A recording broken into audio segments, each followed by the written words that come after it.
Welcome to the Explainer. Today, we are breaking down the shoulder examination into a really clear step-by-step process. We're going to walk through how to look, feel, and move the shoulder to get to the bottom of what's causing a patient's pain, almost like you have a mentor right there with you.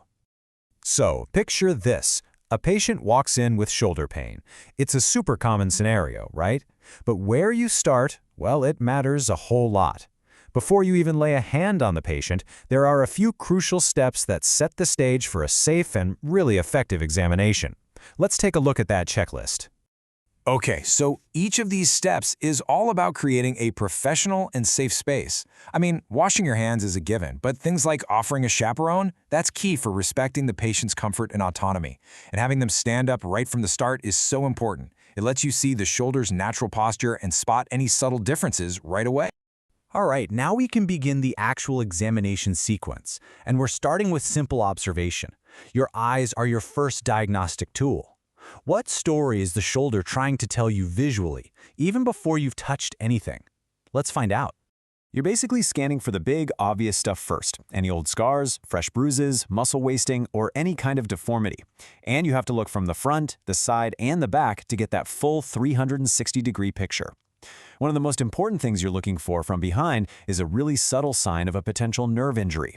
You know, what's so cool about this is how a super simple action, just pushing against a wall, can uncover some pretty significant neurological info. See, there's this nerve, the long thoracic nerve, and it controls a muscle that basically pins the scapula flat against the ribs. If that nerve gets injured, the scapula wings out, just like this. It's a classic physical sign. Okay, let's move on to the feel part of the exam. Your fingers are now the diagnostic tool. First, you're just gently feeling for any warmth, which could be a sign of inflammation.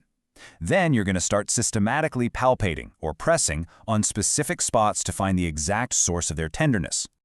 You don't just poke around randomly, right? You follow a logical path around the joint, starting in the middle and working your way out. And as you press on each point, it is absolutely vital that you say out loud what you're feeling for. That shows the examiner you have a system and you know your anatomy. It lets them follow your thought process. Okay, let's dive into movement. This is where we really start to figure out the functional limits of the joint. We'll check this two ways. First, by having the patient move all on their own. We call that active movement. And then by gently moving the joint for them, which we call passive movement. So you'll guide the patient through these 6 movements, taking note of any pain or limits. Then you'll gently do the same movements for them. Now here's the key insight. If the passive movement is totally fine, but the active movement is weak or painful, the problem is almost certainly with the muscles or tendons, not a mechanical block inside the joint itself. Now, this is maybe the most critical diagnostic part of the whole movement test. You have to pay close attention to when the patient feels pain during abduction. That simple act of lifting their arm out to the side. It's not just if it hurts, it's about where in the arc it hurts. And this table just brilliantly illustrates the power of that painful arc. It's like a roadmap to the diagnosis. If the pain kicks in early, in the first 60 degrees, you suspect an injury to the supraspinatus muscle. If it's in that middle range, say between 60 and 120 degrees, you're thinking impingement syndrome. And if the pain is way at the top of the movement, that points you straight to a problem with the AC joint. Let's just quickly define that term from the table, because it is such a common cause of shoulder pain. Impingement is pretty much exactly what it sounds like. There's this little space in the shoulder, and when the patient lifts their arm, a tendon, usually the supraspinatus, gets pinched or compressed in that space. That's what causes that classic mid-range pain. All right, on to the special tests. So based on that painful arc, we already have a prime suspect in mind. Think of these next few moves as the interrogation phase. We're going to isolate and stress specific parts of the shoulder to confirm what we're already thinking. Our first test goes after the subscapularis, which is a really key internal rotator of the shoulder. Let's see how we can isolate this powerful muscle. See, this position completely isolates the subscapularis. If the patient can't push their hand away from their back against your resistance, or if it causes some sharp pain when they try, that's a positive test. It strongly suggests there's a tear or at least some tendinopathy in that muscle. Next, we're looking for a pretty significant tear in the supraspinatus. Remember, this was our suspect if the pain was right at the start of abduction. This test helps us confirm a more substantial injury. This test is really just what it sounds like. If that supraspinatus tendon has a major tear, the patient just won't be able to control the arm's descent. As they lower it, it'll suddenly give way and just drop, once it hits about 90 degrees.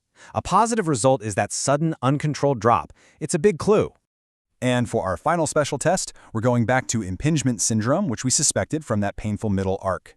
This is a provocative test, meaning it's designed to actually cause the impingement to happen. So by holding the scapula still and then raising the internally rotated arm, you are intentionally making that little subacromial space even smaller.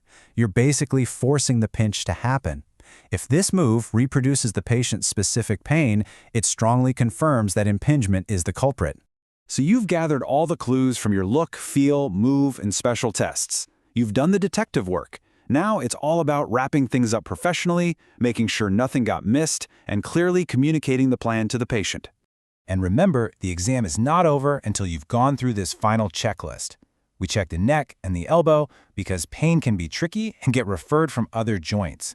A full neurovascular check is absolutely essential to rule out any nerve or blood vessel issues. And finally, you talk. Clear communication about the plan is what empowers the patient and really completes the encounter.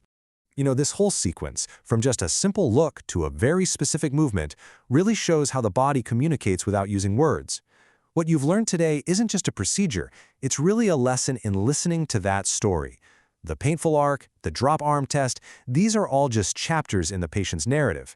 And a systematic exam is how we learn to read them.